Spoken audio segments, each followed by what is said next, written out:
Hello to all my friends out there, shalom, to all the Jewish friends, also the lovers of Israel, both Jews and non-Jews alike, as well as people who are apathetic to Israel, and even the Jew haters and anti-Semites out there. I'm doing this video today. The title, as you'll see, of course, above the video is May Flotilla. And what happened earlier today, Israel time, is a flotilla leaving from originally Turkey, then arriving in Cyprus, the north side of Cyprus, which is the Turkish part of Cyprus, which I might go into one day in another video, but it's a tragic situation there. It's a Greek island. But they left from Cyprus and then went to head towards Gaza with what we say quote-unquote humanitarian aid, which was, some of it was cement. I don't know what else was in there, but you know, cement, I don't know. The Arabs have kind of an interesting diet. They're going to be eating cement. Anyway, the bottom line is that Israel told them, please don't go. Please don't attempt to go. And earlier this morning, about 80 miles off the coast of Israel, the boats were seized by the IDF. Special forces came in, rappelled down from helicopters, and intercepted these boats. There was a fighting that went on. At least 9 people are dead. I heard 10, I heard 9. Definitely some deaths. 2 IDF soldiers were hurt. One was shot either by his own weapon that was taken from him or by another soldier's weapon, and as well as another soldier was stabbed with some sort of metal object. I don't know if it was a knife or a spear or something. So I want to say refuah shlema for the 2 soldiers that are recovering, and their recovery should be speedy. Okay, before I really get into more details, I will say that I'm going to put below the video, there's 14 links here. 4 of the links actually from Israel National News, so you can go to Israel National News if you're watching this video, you know, pretty recently to the event, which is, this is Memorial Day, 2010, 5770. It's the month of Sivan. That aside, I want to discuss Moshe Feiglin, who is from Magog who is a party inside the Likud party. He's got about 50,000 votes in the last election. He's not a Knesset member because of Bibi shenanigans, but he has a strong, I can't even say second in command because Bibi plays his games, but he's a viable part of the Likud. And he wrote an article this morning called The Gallant Rapist. And I thought it had some interesting points. There's no link to it, but if you go to Magog, maybe you can search Moshe Feiglin and put in The Gallant Rapist, and hopefully the article will come up somehow on the internet. The bottom line is that the Gallant Rapist, what was the Gallant Rapist? This was a guy who used to rape women, and then he would drive them home after he was done, because he thought that somehow, you know, they would forgive him, I guess, or he would be forgiven if he showed this level of manners, which is kind of crazy. And Feiglin brings up a point, which is a very good point, is who is the gallant rapist in this situation with this flotilla? I mean, we disengaged from Gaza, as he states in his article. So then, if Gaza is not ours, we have no military there on a constant basis. Sometimes some military did go in. But since Cast Lead, really not much military activity there on any kind of a major scale. And they even took the Jews, Ariel Sharon, you know, went from a gallant war hero to, you know, in my opinion, a schmuck that took out settlements, Gush Katif and other settlements in the northern part of Gaza. And this caused, of course, the Hamas to be able to use that area as a launching area. Those settlements were a buffer into Israel, and now, of course, they're no longer there. They're no longer a buffer, and rockets are fired from that area. Okay, just So you know, I mean, the information is pretty much the same in a lot of these stories. There's different takes on it, but who has reported on this story? I have a link to Associated Press.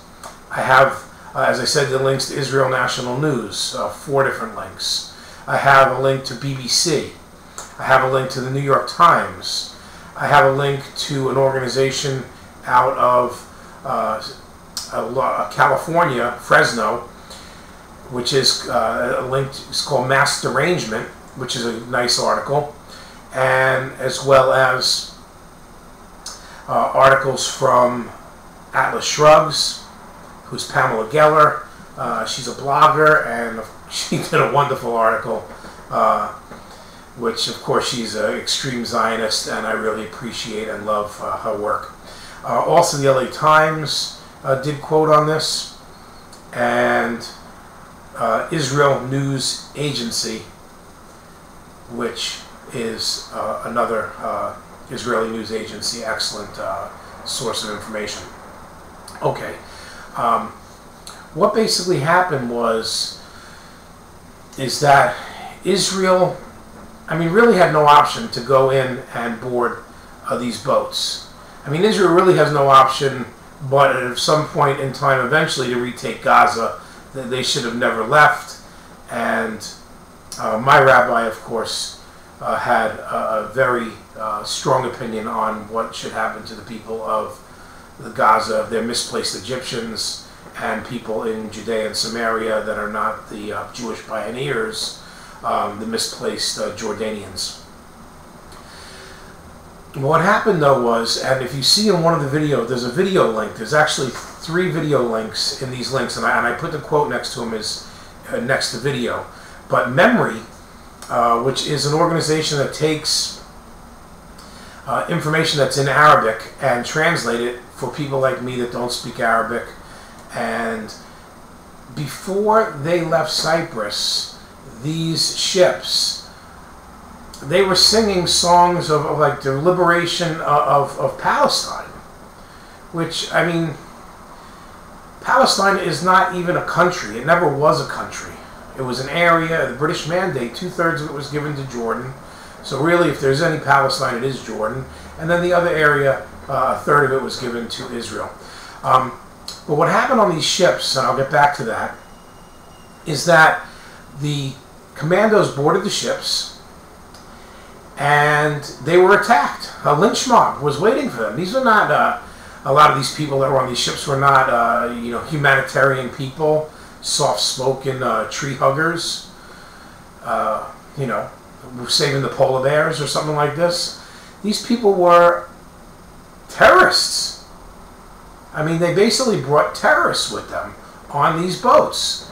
And there's a guy who's so corrupt and evil. His name is George Galloway. He's a PM in he's basically a parliamentary minister in England.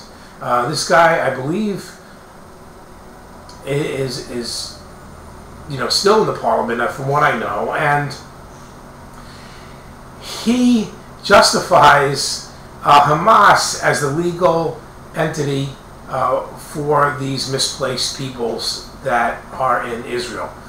And that was a tragedy in itself, and I'll have to do another video on that. But Condoleezza Rice set up this election. She thought, of course, Fatah would win. She was so smug and so smart. But the Palestinian people show their true colors. They show their true colors every day and anywhere they possibly can. And what happens is when they were given the right to vote, they voted in Hamas, which is a terrorist organization. This organization shouldn't even have been on the ballot. I mean, it's unbelievable. They were even on a ballot. Terrorist organization could be voted in.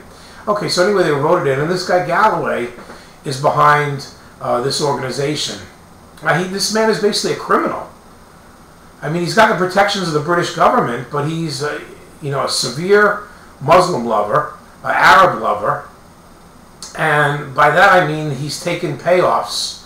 He has to be taking payoffs from the extreme form of Wahhabism and Muslim religion, and I hold him responsible.